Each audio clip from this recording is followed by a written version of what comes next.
Film ini menyiratkan pesan kuat bahwa setiap orang memiliki potensi untuk mengubah dunia sekecil apapun langkahnya, selama punya tekad dan semangat yang tak tergoyahkan. Trudy sebagai seorang perempuan dengan keteguhan hati dan semangat yang dipadu dengan kepolosan mampu menghadapi tantangan dari berbagai arah, termasuk penolakan dari sang ayah yang meragukan kemampuannya sebagai atlet wanita. Namun Trudy terus maju tanpa ragu. Keteguhan, keberanian, dan persaudaraan menjadi bahan bakar baginya untuk mengejar impiannya tanpa kenal lelah dalam menghadapi rintangan. Dengan hadirnya beberapa wanita yang mandiri, cerdas, dan berani, mulai dari saudari perempuannya hingga ibunya dan guru renang pertamanya, Trudy semakin terinspirasi dan mendapatkan dukungan untuk menantang batasan gender dan konvensi pada masanya, demi membuktikan bahwa keberhasilan sejati tak mengenal gender atau batasan apapun.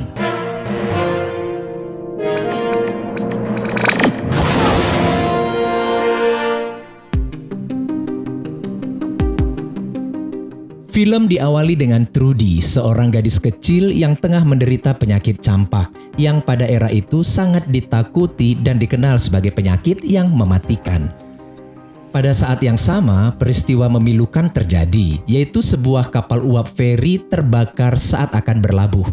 Lebih dari 800 orang yang tewas. Kebanyakan wanita yang memilih untuk tetap di kapal dan tidak berani melompat hanya karena tidak bisa berenang ke pantai yang jaraknya hanya 9 meter. Karena peristiwa ini, Gertrude mendesak agar Henry mengajar Meg dan Trudy untuk berenang. Henry sangat tidak menyetujui hal itu karena sebagai imigran dia beranggapan bahwa tidak baik menentang tradisi dan norma yang berlaku di masyarakat yang hanya mengizinkan laki-laki untuk berenang. Sama halnya dengan imigran Irlandia, Henry dan Gertrude juga mengalami diskriminasi yang berimbas pada kondisi keuangan keluarga mereka. Karena campaknya kian memburuk, dokter memvonis kalau Trudy tidak akan tertolong dan hanya bisa bertahan malam ini saja.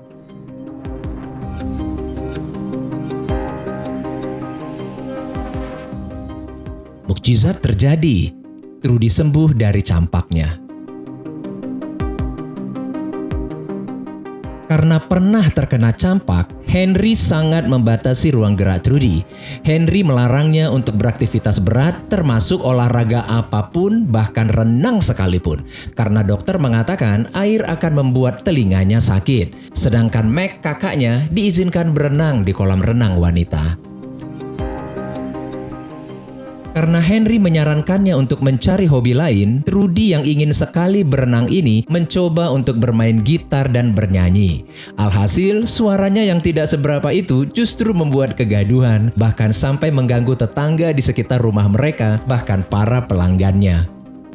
Henry pun akhirnya menyerah dan bersedia mengajar Trudy berenang di sekitar dermaga agar tidak mengeluarkan uang.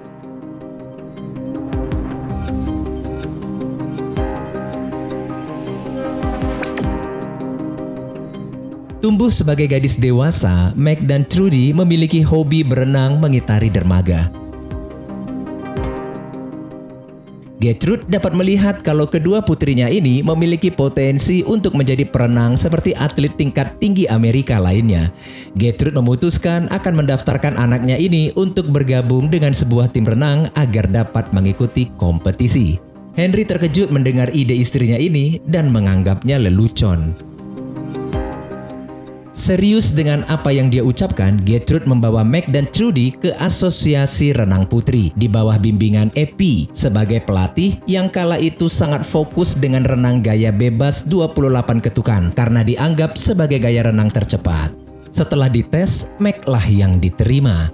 Namun Gertrude mencoba meyakinkan Epi dan memohon agar Trudy juga diperkenankan untuk ikut menjadi bagian tim. Epi menyetujuinya dengan syarat Trudy harus menjaga agar ketel menyala seharian dengan memasukkan batu bara ke mesinnya agar suhu ruangan tetap terjaga dan Trudy diizinkan berenang di kolam renang usai jam latihan.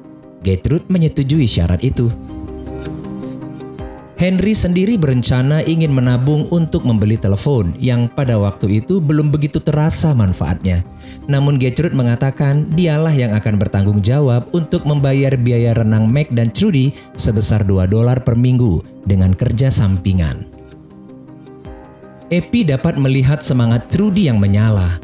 Epi hanya khawatir dengan anggapan yang mengatakan bahwa penderita campak dapat mengalami kerusakan pendengaran apabila telinganya kemasukan air.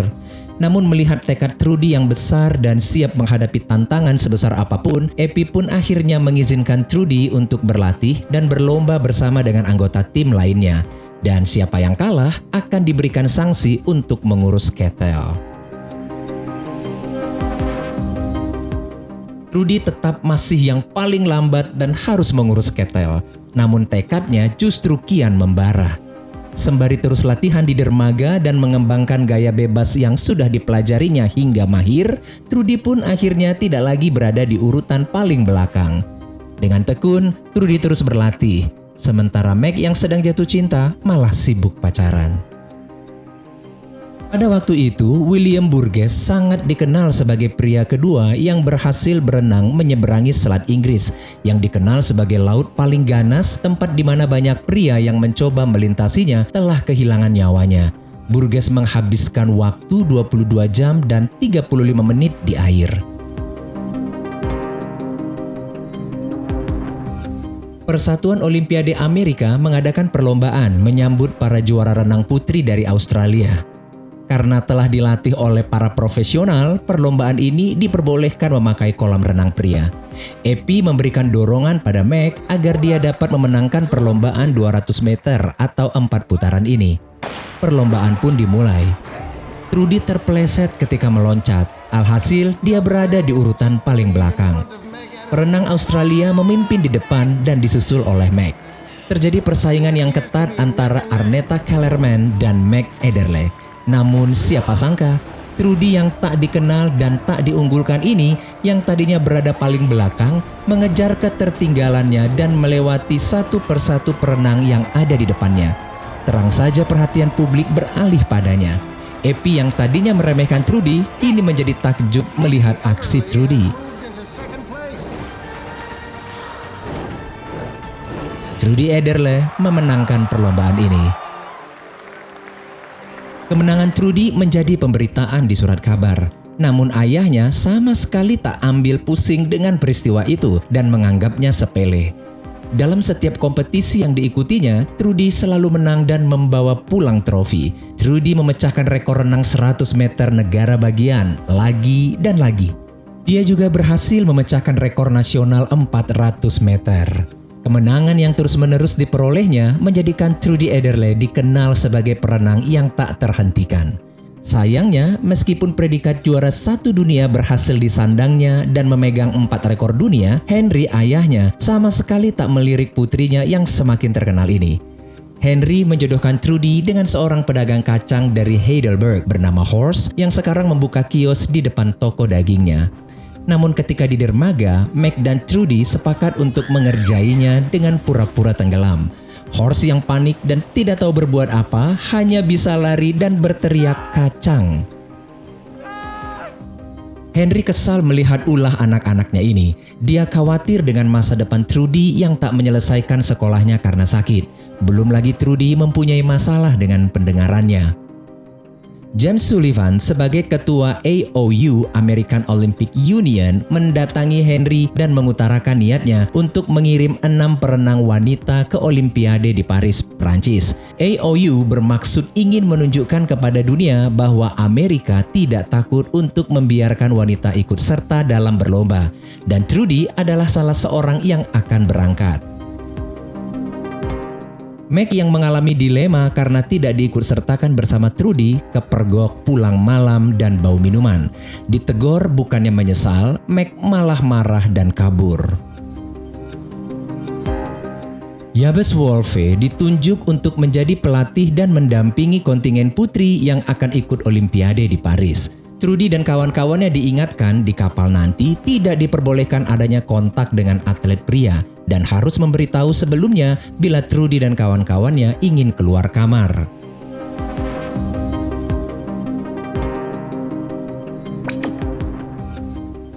Entah apa yang ada di pikirannya, Wolfe yang selalu makan obat untuk menghilangkan mabuk laut ini melarang Trudy dan kawan-kawannya untuk berlatih selama di kapal, seperti yang dilakukan oleh para atlet pria. Sudah seminggu lebih berlalu, mereka tidak diizinkan berbuat apapun. Atlet wanita mendapatkan perlakuan yang tidak setara dengan atlet pria. Mereka mendapatkan kamar yang dekat dengan ruang mesin sehingga sulit untuk tidur, bahkan mereka hanya diberikan roti dan keju 2 kali sehari.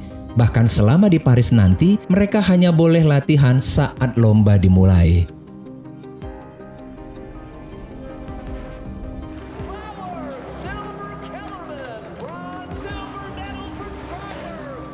Tidak satu pun medali emas yang dapat dibawa pulang oleh Trudy dan teman-temannya. Tim pria mendapat sambutan luar biasa. Merasa kecewa karena mendapat perlakuan yang tak adil, Trudy pulang hanya dengan sebuah medali perunggu. Sesampainya di rumah, Trudy melihat semua trofinya dimasukkan ke dalam kardus.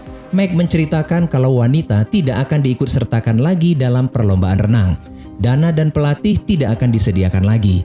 Meg memutuskan untuk menyudahi saja karirnya sebagai perenang dan akan menikahi Carl, pria pilihan ayahnya, untuk mengelola toko daging.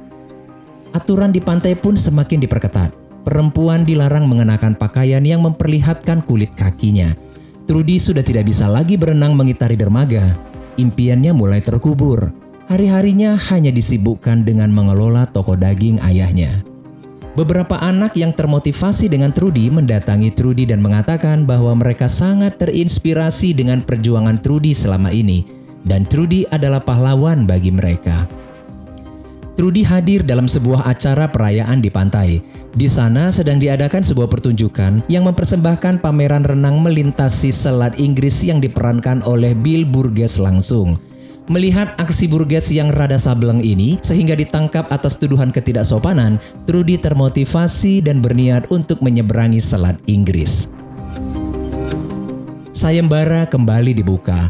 London's Daily Sketch menawarkan hadiah 1.000 pound bagi pria yang dapat menyeberangi Selat Inggris yang berjarak 33 km dari Perancis ke Inggris. Meg mendukung Trudy untuk mengikuti sayembara tersebut. Trudy menemui Epi dan mengutarakan niatnya itu. Trudy meminta tolong agar Epi membujuk AOU untuk dapat mendampinginya sebagai sponsor. Epi tahu itu sangat berisiko, karena apabila Trudy gagal, hal itu akan dipakai sebagai alasan untuk menutup karir Epi dan juga para perenang putri lainnya. Namun jika Trudy berhasil, sejarah baru akan dibuat bagi kaum wanita. Trudy memberitahukan juga niatnya itu kepada keluarganya. Epi dan Trudy mendatangi Sullivan untuk membujuknya agar AOU dapat menjadi sponsor. Namun Sullivan telah kehilangan kepercayaan kepada Trudy karena Trudy pernah gagal membawa medali emas Olimpiade ketika di Paris. Epi menegaskan bahwa itu adalah murni kesalahan Sullivan sendiri yang tak memberi kesempatan kepada Trudy dan kawan-kawannya untuk memanfaatkan waktu 3 minggu di atas kapal selama perjalanan untuk berlatih. Epi meyakinkan Sullivan bahwa apabila Trudy berhasil menyeberangi Selat Inggris, hal itu akan menjadi publisitas yang besar dan akan menguntungkan Sullivan.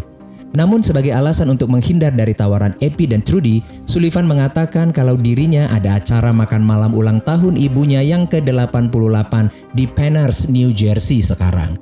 Dengan spontan, Trudy mengatakan dia akan berenang dari New York menuju New Jersey dan menyusul Sullivan di sana. Sullivan kaget mendengar ide gila tersebut. Trudy menantang Sullivan, apabila dia berhasil berenang menyusul Sullivan sampai ke New Jersey, AOU harus bersedia menjadi sponsornya. Merasa tertantang dan tidak yakin kalau Trudy mampu berenang sejauh 11 km, Sullivan menerima tantangan tersebut dengan syarat Trudy harus bisa menyelesaikannya dalam waktu 3 jam. Pukul 18.30, Trudy memulai tantangan tersebut. Dia diingatkan untuk berhati-hati menghadapi arus gelombang malam. Jangan sampai kehilangan arah dengan terus memperhatikan matahari senja tetap di bahu kanan dan mewaspadai kapal tongkang. Tanpa perahu pemandu, Trudy berenang sendirian. Tak disangka sama sekali, Trudy mampu menyelesaikan tantangan tersebut dengan waktu 2 jam 56 menit. Trudy menceritakan kepada ibunya apa yang baru saja dilakukannya. Gertrude bercerita kalau dia punya saudari kembar yang meninggal tenggelam pada usia 7 tahun. Gertrude takut bila hal yang sama menimpa anaknya. Sullivan menunjuk Wolfe kembali sebagai pelatih Trudy.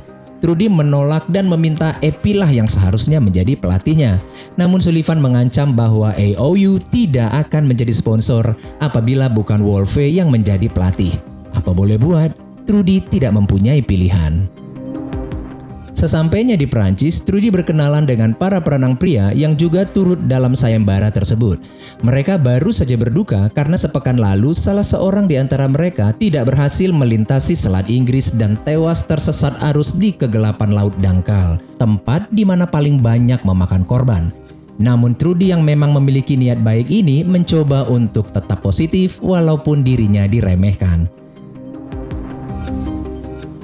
Hari-hari yang tersisa sebelum gilirannya tiba dimanfaatkan oleh Trudy untuk tekun berlatih. Dia sama sekali tidak mendengarkan arahan Wolfe yang selalu menekankannya untuk berenang dengan pelan dan pasti memakai gaya dada. Gertrude mengikuti perkembangan Trudy melalui berita radio. London memprediksi peluang keberhasilan Trudy adalah 1:100. Bahkan salah seorang atlet terhebat di dunia bernama Babe Ruth menegaskan bahwa Trudy pasti gagal. Benji mengatakan kalau dirinya sudah 12 kali mencoba untuk melintasi Selat Inggris. Namun gelombang dari Atlantik selalu datang dan menyapunya ke laut dangkal. Itulah rintangan yang terakhir yang harus ditaklukkan dan rasanya mustahil untuk diterobos, seolah-olah seperti tangan Tuhan. Dengan menyemangati Benji, Trudy mencoba untuk bersahabat dengannya. Wolfe hanya mengizinkan Trudy memakan buah-buahan. Berbeda dengan nasihat yang disampaikan Epi bahwa Trudy membutuhkan kalori yang banyak. Berkat bantuan Benji dan teman-temannya, Trudy dapat makanan yang banyak. Wolfe kesal dengan sikap Trudy. Entah karena Wolfe yang terlalu sensitif atau karena ada sesuatu. Dia merasa Trudy meremehkan dirinya dan dia tidak bisa menerima hal itu. Peserta berikutnya adalah Benji. Benji, go make history. Dia gagal di titik 16 km akibat membeku. Gelombang yang dianggapnya tangan Tuhan menghentikan perjuangannya. Burgess yang ternyata tinggal tidak jauh dari situ hanya bisa menyaksikan pemandangan yang tragis ini. Pagi 20 Juli 1926, tibalah giliran Trudy yang melintasi Selat Inggris. Melalui siaran radio, keluarga dan tetangganya selalu mengikuti perkembangan Trudy. Trudy diingatkan bahwa peraturannya adalah perenang tidak boleh disentuh dimanapun saat di air. Begitu perenang disentuh, bahkan saat di arus deras, perenang langsung didiskualifikasi. Sesuai janjinya, Wolfe memutarkan musik untuk mengiringi Trudy. Namun karena pendengarannya sudah mulai terganggu, Trudy sama sekali tidak merasa terganggu meskipun musik yang dimainkan bukan kesukaannya. Wolfe meneriakinya untuk menggunakan gaya dada, namun Trudy tetap menggunakan gaya bebas. Pukul 7.15 suhu udara 8 derajat Celcius dan suhu air 16 derajat Celcius. Dengan penuh semangat, Trudy melintasi Selat Inggris dengan gaya bebas tanpa memperlihatkan tanda-tanda kelelahan di 6 km pertama. Trudy justru berenang semakin cepat.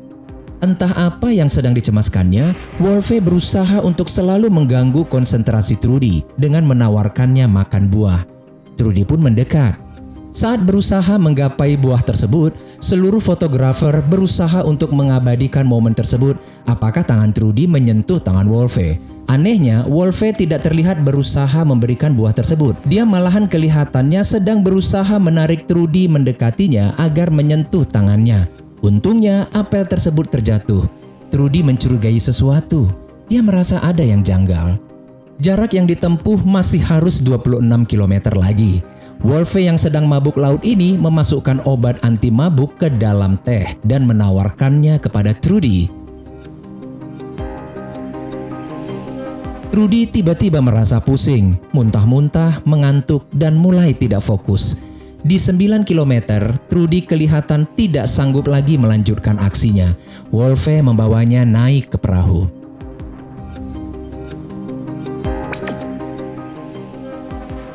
Ayahnya dan kakaknya datang untuk menjemputnya dan bermaksud akan membawanya pulang besok. Burgess datang ke rumah sakit dan menjumpai Trudy. Burgess mengatakan dia salut dengan kecepatan renang Trudy dan dengan mudah memotong arus. Burgess juga mengatakan bahwa kapten kapal adalah temannya.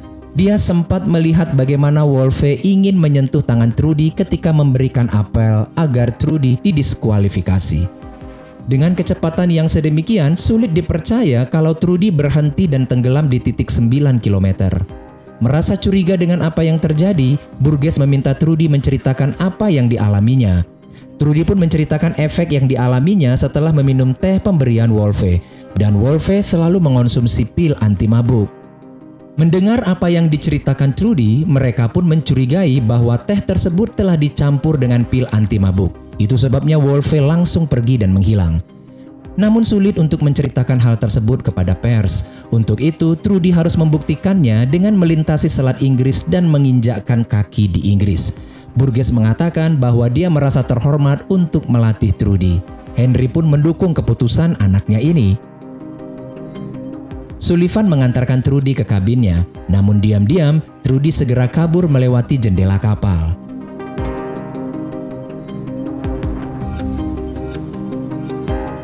Trudy hanya mempunyai waktu 3 hari sebelum kapal tersebut tiba di New York dan keberadaannya diketahui. Trudy ingin melanjutkan impiannya, tanpa pers, tanpa penonton, dan tanpa ada seorang pun yang bisa menghentikannya. Waktu yang ada dimanfaatkannya untuk memulihkan kondisinya. Burgess menceritakan pengalamannya ketika melintasi Selat Inggris dan menunjukkan rute yang harus dilalui Trudy. Trudy harus mengetahui di mana Laut Utara dan Atlantik akan bertemu. Dia harus 2 kali berbelok dengan sudut 90 derajat, sehingga rutenya akan bertambah sekitar 32 km lagi. Trudy meminta Burgess berjanji apapun yang terjadi padanya tidak boleh ada seorang pun yang mengangkatnya dari air. Melihat kulitnya yang lecet akibat bergesekan dengan baju renangnya, Meg mencoba mendesain ulang baju renang Trudy untuk menghilangkan hambatan di bahunya. Rintangan yang paling mereka takuti adalah cuaca, yang nantinya akan mendorong Trudy ke laut dangkal, sehingga kapal pendamping tidak bisa mengikuti Trudy. Tanpa kapal pendamping di malam hari, Trudy akan terperangkap dalam kegelapan dan tidak tahu arah, dan arus akan menyeretnya ke laut lepas. Di kapal, Sullivan akhirnya menyadari ternyata Trudy tidak lagi berada di kabinnya. Dia pun segera mengirim telegram ke pemilik Hotel Grey Nose di Perancis untuk memastikan bahwa Trudy sedang berada di laut melanjutkan impiannya. Dengan dibalur lemak dan lanolin, Trudy kembali ke laut. Para wartawan pun segera memburunya. Trudy kembali menjadi bahan berita. Ibunya dan adiknya segera ke stasiun radio terdekat. Setelah memperkenalkan siapa dirinya, Gertrude diizinkan untuk siaran bersama. Untuk menyemangatinya, Meg memutarkan lagu kesukaan Trudy. Para wartawan mencoba mendekati Trudy untuk mendapatkan gambar. Melihat hal itu sangat mengganggu, Burgess pun melepaskan tembakan untuk mengusir mereka. Karena kacamatanya bocor, Trudy melanjutkan aksinya tanpa kacamata renang. Tiba-tiba laut tampak memerah di depan. Ribuan ubur-ubur merah sedang mengapung di perairan. Trudy tidak memiliki pilihan.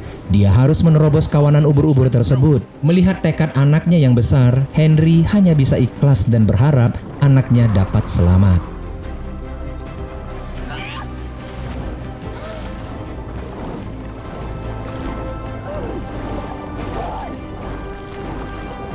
Trudy tersengat ratusan ubur-ubur dan kembali melanjutkan aksinya. Meskipun sudah menghabiskan 8 jam dalam air, Trudy masih berenang dengan kuat. Setelah setengah jalan, Trudy seperti berjalan di tempat. 1 jam lebih dia tidak beranjak dari posisinya. Trudy mulai kelelahan melawan arus yang semakin kuat. Meg turun ke laut dan mengajak Trudy untuk berlomba dengannya. Meg berhasil dan Trudy kini berada di titik 21 km dengan kecepatan stabil. Ternyata Wolfe selama ini tidak mencoba untuk membantu Trudy. Hatinya yang iri berharap agar Trudy gagal. Sebagai atlet senior yang tak pernah berhasil menyeberangi Selat Inggris, Wolfe merasa malu apabila Trudy menyelesaikan aksinya. 21 kali usahanya untuk menyeberangi Selat Inggris dengan renang gaya dada tak kunjung membuahkan hasil. Sebagai laki-laki, keberhasilan Trudy membuatnya serasa dipecundangi oleh seorang wanita. Dirinya akan tercatat dalam sejarah sebagai pria yang tak bisa menyeberangi Selat Inggris dan sebagai pelatih yang tak mampu melatih Trudy. Meg salut melihat semangat adiknya ini yang sanggup melawan rasa dingin luar biasa yang telah membuat kaki dan tangannya mati rasa. Trudy hanya tinggal 9 km lagi dari Inggris. Kini dia harus menghadapi bagian yang paling berbahaya di Selat Inggris yang sudah merenggut banyak nyawa, yaitu Laut Dangkal. Trudy harus melintasi Laut Dangkal sendirian pada 8 km terakhir. Henry yang semakin tak kuat melihat aksi anaknya ini berharap agar Trudy mengurungkan saja niatnya. Namun Trudy memutuskan untuk tetap lanjut meski sendirian dalam kegelapan tanpa arahan dari kapal pendamping. Mereka pun berpisah.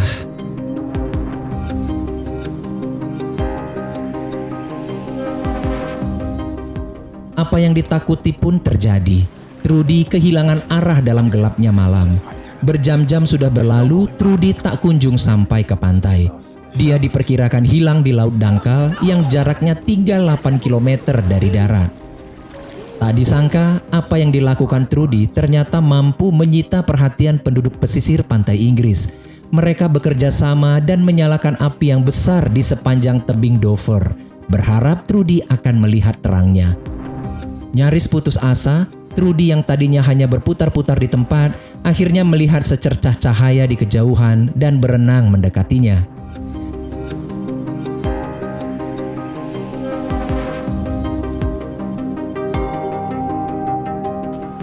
Trudy berhasil menginjakkan kakinya di Inggris.